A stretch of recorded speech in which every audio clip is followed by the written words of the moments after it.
할렐루야. 오늘 이 아침에 나오신 여러분들을 주님의 이름으로 축복합니다. 오늘은 부활절 6번째 주일이자 어버이 주일로 지키는 주일입니다. 어버이날이 처음 시작된 건 1868년 미국의 앤 자비스라는 여성이 어머니들을 위한 모임을 만든 것으로부터 시작됩니다. 당시에는 미국이 남북전쟁으로 자식을 먼저 떠나보낸 어머니들이 많았고 그 슬픔에 빠진 어머니들을 어떻게든지 위로하고 또 응원하기 위해서 노력했는데 그런 노력 끝에 이 자비스 부인이 그만 세상을 떠나게 됐습니다. 그럴 때 그 자비스 부인의 딸 에나가 어머니의 노력을 기리기 위해서 1905년 버지니아의 한 교회에서 어머니를 기억하는 모임을 시작하면서 전 세계 169개 나라로 이것이 퍼져나가게 됐고 우리나라도 1956년부터 어머니 날을 기념해 오다가 1973년부터 어버이날로 다시 기념하게 되면서 오늘 우리가 이렇게 어버이 주일을 지키게 됐습니다.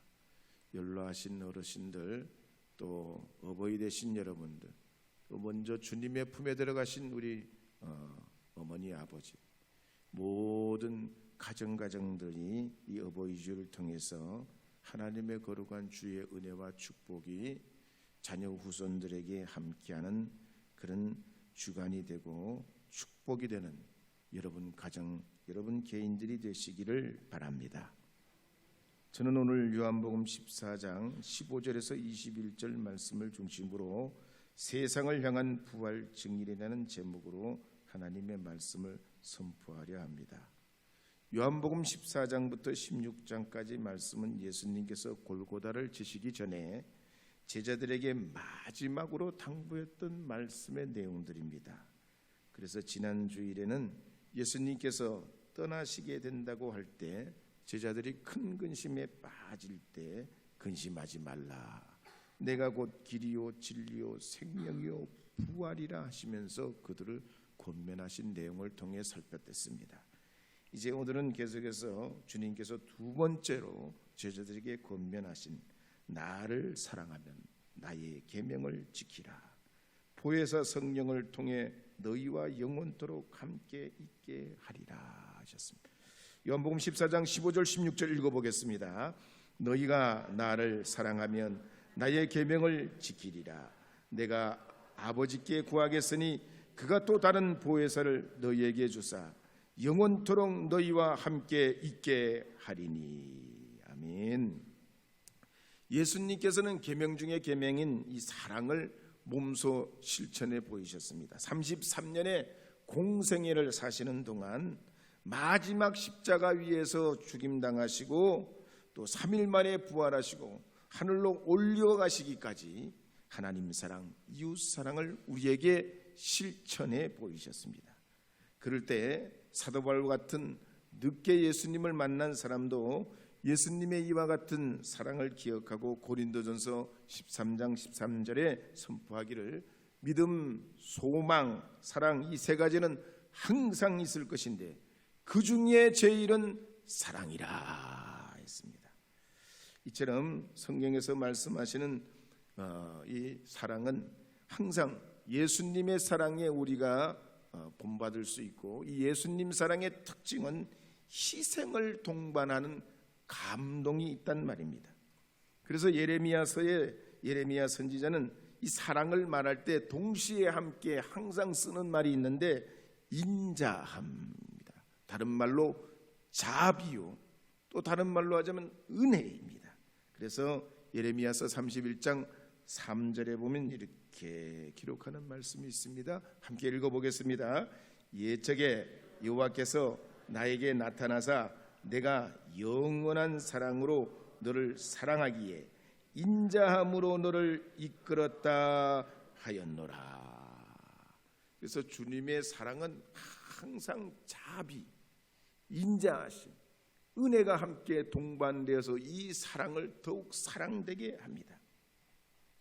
그래서 성경에 보면 사랑에 관한 세 종류가 있는데, 먼저 하나님이 인간을 사랑한 사랑에 대해서 기록하고 있고, 또 인간이 하나님에 대해서 사랑하는 사랑이 있고, 인간이 인간을 서로 사랑하는 사랑에 관한 이야기가 성경 안에 있습니다. 근데 무엇보다가도 하나님이 우리 사람을 사랑한 이 사건을 보면 너무나 하나님의 사랑이 얼마나 큰지 분명하게 드러납니다. 가령 출애굽 사건에 보면 하나님이 이스라엘 백성들을 택하십니다. 그렇지만 그들이 불순종하고 반역함에도 불구하고 하나님은 주님의 긍휼과 인자하심을 통해 계속해서 그들을 사랑하시고 그 사랑을 베풀어 주셨다가 결국 외아들 예수 그리스도를 이 땅에 보내시기까지 분명한 사랑을 우리에게 드러내신 것입니다. 그래서 모든 사랑의 기초는 하나님 사랑이에요. 진정한 사랑의 핵심은 바로 내 자신의 목숨을 내어주는 십자가 그리스도 예수의 사랑이 참 사랑의 핵심인 줄로 믿습니다. 청량리에서 바포 목사로 유명한 최일도 목사님은 5살 연상인 김현수 사모님을 만나 결혼하게 됐습니다. 이 김현수 사모님 본래 수녀였습니다. 5살 연상이기 때문에 주변 사람들이 극심하게 반대를 했습니다. 그렇지만 서울 월계동에 화장실도 없는 150만 원짜리 단칸방 전셋집에서 신혼생활을 시작합니다. 그때 김현수 사모님이 지은 그대의 약속 별빛 되어라는 시에 보면 이런 대목이 있습니다. 두렵지 않습니다. 그대 손잡고 가는 이 길, 안내장도 지도도 없이 고향을 떠나 찾아 나선 낯선 길도 그대의 약속 별빛 되어 달빛 숨은 어둠조차 길을 엽니다. 그랬습니다. 이런 연인의 사랑은 정말 장미꽃보다가도 아름답습니다. 이번에 우크라이나 전쟁으로 민간인이 약 3만 명 이상 희생됐다는 그런 언론 보도들이 있습니다. 왜 그렇습니까? 나라를 위해서는 목숨도 어떻게든 이 나라를 구하기 위해서는 더 이상 물러설 수 없는 목숨까지 바쳐서라도 지켜내야 한다는 것이지요. 가족 사랑, 자녀 사랑도 그렇습니다. 무조건 사랑입니다. 아무리 개인주의가 만연하다 해도 이 무조건적인 가족 사랑, 자녀 사랑은 인류가 생존하는 동안 끝까지 가게 됩니다. 왜? 이 사랑은 하나님 사랑으로부터 나왔고 창조주 하나님이 우리에게 본연의 심령에 주신 은총이요, 가족을 구성하는 질서요, 가치요, 원동력이기 때문입니다. 그래서 밀림의 사자도 바다 속의 물고기도 심지어 고슴도치도 자녀 사랑에는 아낌이 없습니다. 그래서 오늘 본문에도 보면 우리를 지으시고 우리를 구원하신 하나님께서 그리스도 예수를 통해 오시고 지금도 그것으로 끝나지 않고 성령으로 우리와 함께 하시고 우리 안에 내주하시고 그 사랑으로 인도해 주시기를 원하시는 겁니다. 따라서 아낌없는 이 부모 사랑, 하나님 사랑에는 충성과 효도밖에 없어요. 변함없는 신실한 마음으로 효도밖에 없습니다. 그래서 에베소서 6장 2절 3절에 보면 이렇게 기록합니다. 함께 읽어보겠습니다. 내 아버지와 어머니를 공경하라. 이것은 약속 있는 첫 계명이니 이로써 내가 잘되고 땅에서 장수하리라. 골로새서 3장 20절도 읽어보겠습니다. 자녀들아 모든 일에 부모에게 순종하라. 이는 주 안에서 기쁘게 하는 것이니라. 옛날 옛적에 엄청나게 게으른 아들이 아버지와 어머니와 함께 살고 있었습니다. 이 아들은 매일 밥만 축낼 뿐 집안에는 아무런 도움이 못 됩니다. 덩치는 크고 힘은 센데 일은 안 하고 매일 빈둥거리며 놀기만 했습니다. 그래서 아들이 하는 일이란 밥 먹고 쉬고 잠자고 똥 싸는 일밖에 아니에요. 일손이 부족한데 모내기철인데 이 아들은 방바닥에 벌러덩 드러누워가지고 시간만 보내고 있는 거예요. 그러니까 아버지가 화가 머리끝까지 치밀어 올라가지고 몽둥이를 들고 방으로 뛰어 들어갑니다. 이불을 덮어 쓰고 있는 아들을 후려 갈리려고 하는데 어머니가 막아서서 진정을 시켜요. 이 아들이 방에 이불을 덮어 쓰고 그렇게 그날도 그렇게 지내는데 천정을 쳐다보고 누워 있는데 천정이 한 구석에서 뭔가 고개를 쑥 내밀더란 얘기. 가만히 보니까 새끼쥐요, 쥐. 이 새끼쥐가 고개를 쏙 내밀더니 두리번 거리더니 냄새를 킁킁 맡고 밥상으로 쪼르르 내려와 가지고 뭘 먹을 거 있는 걸 확인하고서 다시 천정 구멍으로 쏙 불이 나게 들어가더란 얘기입니다. 그러더니 잠수 위에 어미쥐를 데리고 나오는데 이 어미쥐가 몸집이 큰데 새끼쥐 꼬리를 물고 나옵니다. 더듬거리면서 이 어미쥐가 나오는데 가만히 보니까 어미쥐가 앞을 못 보는 거예요. 이 새끼쥐가 어미쥐를 늘 매달고 다니는 그 꼬리를 또 가만히 보니까 말이죠, 얼마나 그 꼬리를 물고 어미쥐가 다녔는지 그 새끼쥐의 꼬리가 홀라당 벗겨져 가지고 그냥 아플 것만 같아요. 그런데도 이 새끼쥐는 어미쥐를 모시고 나오더란 얘기. 이 광경을 아들이 그날 보고 감동을 받아 벌떡 일어나가지고 방문을 열어 제치고 낫을 들고 논으로 뛰어가서 어머니 아버지 일을 도왔다는 거예요. 그랬더니 그 다음부터 마을 사람들이 말이죠, 입에 침이 마르도록, 이야, 그 집 아들이 효자야, 그 집 아들이 효자래, 그 집 아들이 효자래. 아멘 안 해도 돼요. 이건 성경에 없어요. 그래가지고 이 어머니 아버지 아들이 오손도손 잘 살았던 이야기가 있어요. 실제로 이야기에 있습니다. 한국, 일본, 중국, 베트남 같은 나라는 효도가 중요한 가치관입니다. 그래서 사회적으로 아무리 돈을 많이 벌고 높은 자리에 올라가도 불효하면 훌륭한 사람이라 여기지 않습니다. 그러나 반대로 사회적으로 성공을 못했더라도 효심이 있고 우도론을 진심으로 공경하면 훌륭한 사람이라 평가를 듣습니다. 30년 동안 공직 생활을 하고 중앙대학에 나와서 성산효대의 박사 학위를 논문을 쓴 문봉수 씨 책에 보면 이런 이야기가 나옵니다. 시진핑의 아버지 시중신이라는, 시진핑의 아버지 시중신인데 농민의 아들이었습니다. 군대에 들어가 가지고 열심히 해서 바닥부터 해서 이분이 부총리, 중국의 부총리까지 돼요.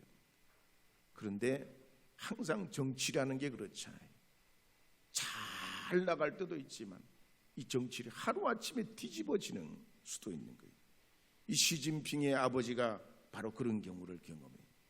하루아침에 그만 잘 나가다가 정치적인 노선이 달라가지고 엎어지고 자빠져요. 그러니까 이 자녀들이 마저 시진핑의 자녀들이 다 부모님하고 생이별하고 시진핑은 농촌에 들어가서 7년을 힘들게 보냅니다. 그러다가 사람들이 보니까 너무 불쌍한 거야. 이 시진핑이 참 잘할 것 같은데 아버지가 정치하는 것 때문에 잘못돼 가지고 저렇게 고생을 하니까 저렇게 놔둬서는 안 된다고 그래서 1975년에 지인들이 도와서 학비를 대고 막 이래가지고 칭화대 화학공정과에 들어갑니다. 그리고 열심히 공부해서 노력하고 애써서 공직 생활을 하게 됐는데 아버지가 88세를 맞았을 때 이렇게 편지를 보낸 내용이 있어요. 존경하고 사랑하는 아버지께 오늘 아버지 88세 생신입니다. 우리 중국인들은 미수라고 부르는 날인데 옛날식으로 계산하면 아흔이 되시는 겁니다. 저는 어젯밤에 아버지 생신을 축하드리는 감격 때문에 또 생신이시지만 참석할 수 없는 그 아쉬움 때문에 잠을 못 이뤘습니다. 제가 아버지로부터 배워야 할 고상한 덕목이 있는데, 첫째는 아버지의 사람됨이요, 두 번째는 아버지 일하시는 자세요, 세 번째는 아버지의 신념이요, 네 번째는 아버지는 깨끗하고 착한 마음을 가지신 분이요, 다섯 번째는 검소한 생활에 있습니다. 참, 아버지를 공경하는, 그게 결국 중국의 제1 지도자로 설 수 있는 바탕이 됐다는 얘기입니다. 비록 공산당 출신이라도 자식을 사랑하고 부모를 공경하는 건 보기도 좋고 듣기도 좋습니다. 사랑하는 여러분, 여러분의 가정도 부모님을 공경하고 약속 있는 첫 계명의 주인공들이 되시기를 주의 이름으로 축복합니다. 축복합니다. 찬송가 576장 한번 불러볼게요. 1절 2절 부르고 간주하고 3절 부르겠습니다.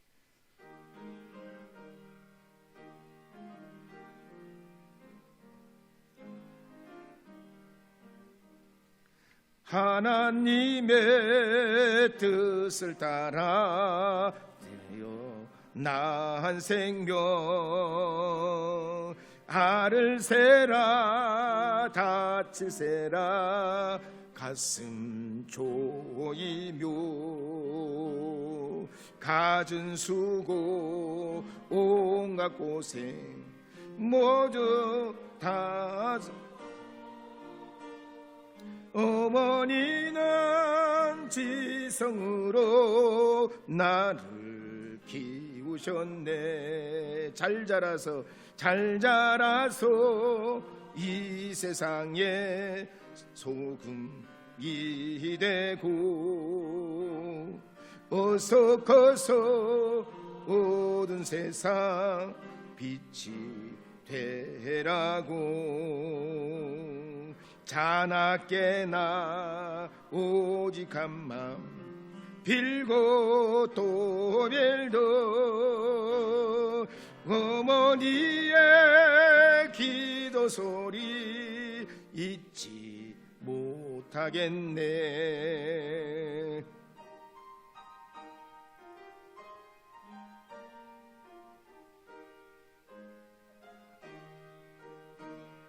나를 위해 고운 얼굴 주름이 지고, 나를 위해 검은 머리 휘어졌으니, 하늘 높다 바다 깊다 말들 하지만, 어머니의 사랑보다 더는 못하리라.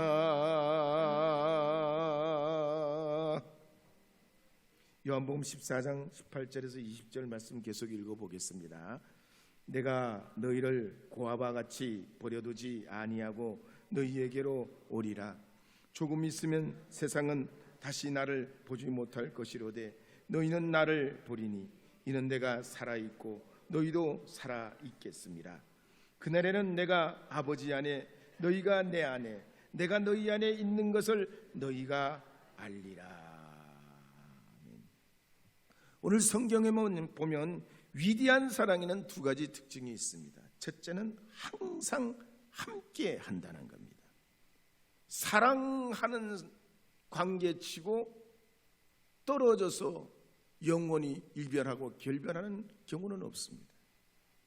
두 번째로 위대한 사랑은 그 사랑을 나타내려 한다는 겁니다. 어떻게든 표현하라고. 그래서 우리를 창조하신 하나님께서도 가만히 계시지 못합니다.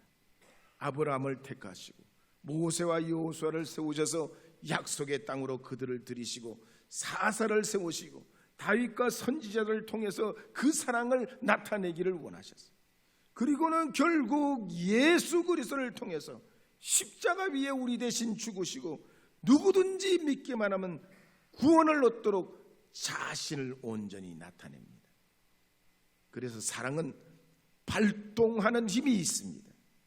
뭔가를 주고 싶고 줘도 아깝지 않고 있는 걸 그대로 표현하고 싶어 합니다. 따라서 여러분도 여러분의 자녀들이 주님 안에서 건강하고 아름답게 자라도록 예수님 사랑을 닮아서 여러분 자녀들에게 그 사랑을 표현해 보시기 바랍니다.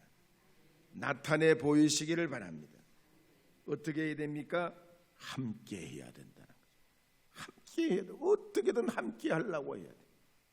그 다음에 함께 할 뿐만 아니라 그 사랑을 나타내려고 표현하려고 애를 써야 됩니다. 게리 체프문의 책에 보면 이 표현하는 방법은 5가지로 우리에게 말해요. 첫째는 스킨십이에요.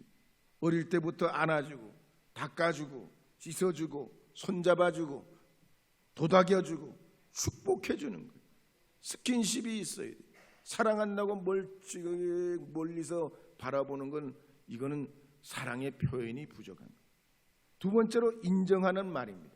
말보다 더 소중한 게 없어요. 말만큼 쉬운 것도 없지만 말만큼 우리에게 힘과 용기와 마음을 따뜻하게 하는 것이 없어요. 잘할 수 있어. 한번 따라하겠습니다. 잘할 수 있어. 괜찮아. 더 훌륭하게 될 거야. 너는 참 너는 진국이야. 우리 집에 가장 소중한 사람이야.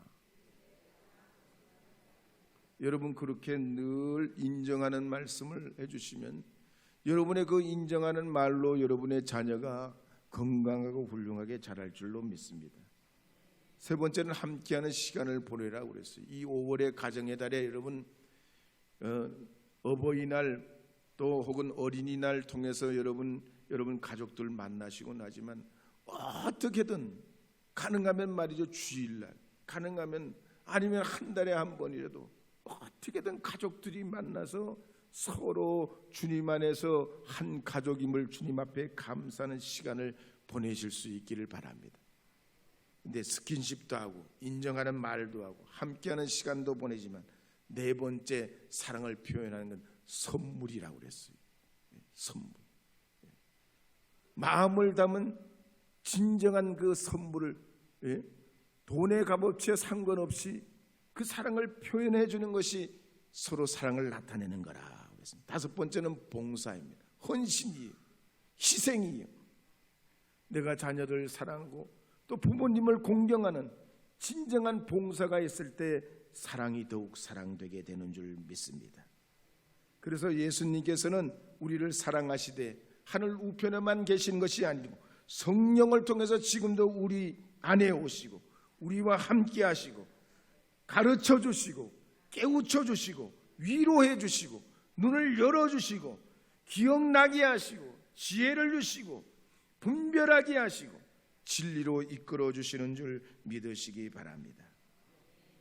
오늘 이 어버이 주일을 맞이하셔서 사랑의 원천이신 주님을 통하여 여러분의 가정과 삶이 더욱 아름다워지고 복된 믿음의 가정이 되어서 하나님이 축복해 주시는 아름다운 가정이요 하나님의 영광을 나타내는 주님의 교회가 되어질 수 있기를 주의 이름으로 축복합니다.